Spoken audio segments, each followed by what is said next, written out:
বাস্তবে একটি ঘটনা, সময় থাকলে শুনে যাবেন। গ্রামের একটা গরিব ছেলে একটা গরিব মেয়েকে বিয়ে করলো।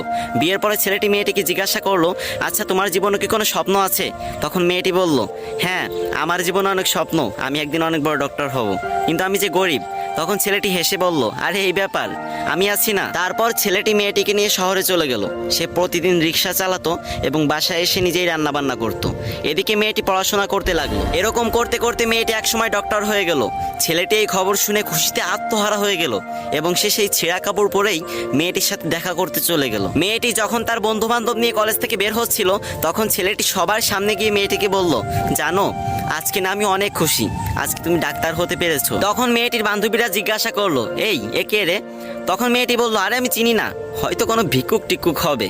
তখন ছেলেটি মন থেকে অনেক কষ্ট পেল। ছেলেটির চোখে পানি চলে আসলো এবং সে বলল, তুমি ঠিকই বলেছো, তুমি জানো আমি তোমার পরীক্ষার টাকা জোগাড় করতে গিয়ে